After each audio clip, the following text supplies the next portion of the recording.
هەڵبەت دەوڵەتی تورکیا نایشارێتەوە لەلایەن بەرپرسانی باڵای دەوڵەتی تورکیاوە هەمیشە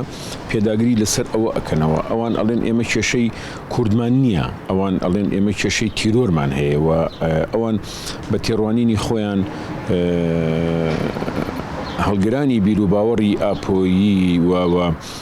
هەر حزبولایەنێکی سیاسی هەر ڕێخستنێکی سیاسی هەر چالاکوانێک کە نزیک بێت لە حرەکەتی ئاپۆییەوە لە چاوی ئەوانەوە بە تیرۆر لێ ئەڕوانن و بە تیرۆریست ئەیدەنە قەڵەم لەبەرەوە ئەو کاتێک ئەڵێ ئێمە شەڕی تیرۆرەکەین دەوڵەتانی ناوچەکە و بە تایبەت بەرپرسان لە عێراق جۆرێک لە هەماهەنگیان هەیە بەهۆی پەیوەندی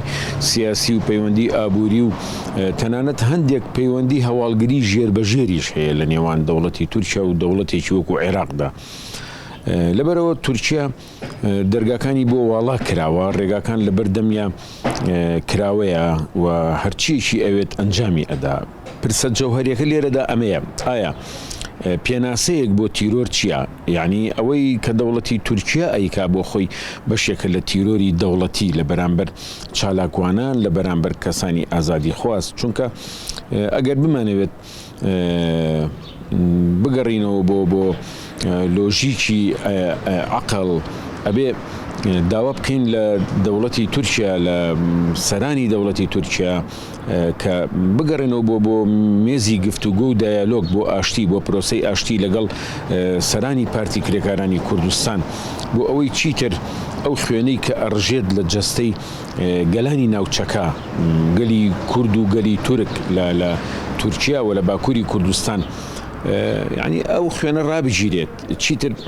بە شەڕ بە کوشتن ناگەنە هیچ ئەنجامێک یعنی ئەمە شتێکی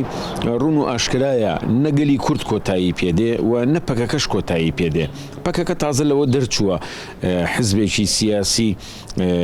داخراو بێ لە ناوچەیەکی داخراوە بێ لە خۆی لەوەیە ببینێتەوە لە چەند ئەندام و کادر و هەواڵێکی خۆیدا کە بە ڕێخستنی کردبن و چەکدار بن و کاری چەکداری بکەن بەڕاستی ئێستا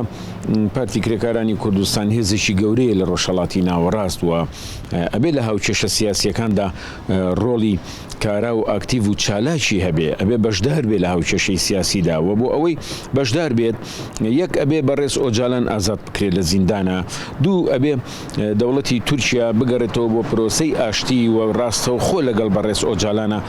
پرۆسەی ئاشتی پێش بخەن ئەوەی کە لە 2013 و تا 2015 درێژەی کێشا بۆ ماوەی ئەو 2 ساڵە نە سەربازێکی تورکیا کوژراوە نە ئەندام و هەواڵێکی گەریلا شەهید کرا بەڕاستی ئەکرا ئەگەر پرۆسەی ئاشتی بەردەوام بووایە هیچ پێویستی بەوە ناکرد ئەو هەموو کردەوە سەربازیە ئەو هەموو پارە زۆرە کە بە هەدەر ئەچێت لە پێناوی ئەو شەڕانەدا چکە خۆ دەوڵەتی تورکیا ئێستا دەوڵەتێکی بەڕاستی زۆر هیلاکە زۆر ماندووە یعنی لە ڕووی ئابووریەوە بە جۆرێک تووشی کۆمەڵی کێشەی ئابووری بووە تووشی داڕمانی ئابووری بووە تووشی هەڵاوسانی بازار بووە ئەکرا سوود لەوانە وەربگرێت و پرۆسەی ئاشتی باشترین خزمەت بە دەوڵەتی تورکیا ئاکات لەبەرەوە ئێمە وەک چاودێرانی سیاسی ڕەمان وایە هەمیشە ئەگەر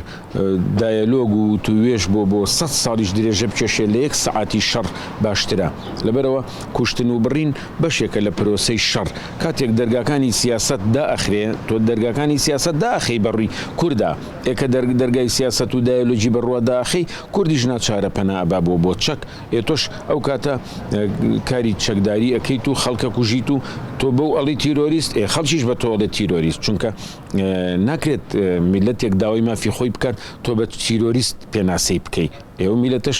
لەسەر زێدی باو و باپیری خۆی ئێوێ بژی بە ئازادی و بە ئاسایی بە ئارامی و بە شێوەیەکی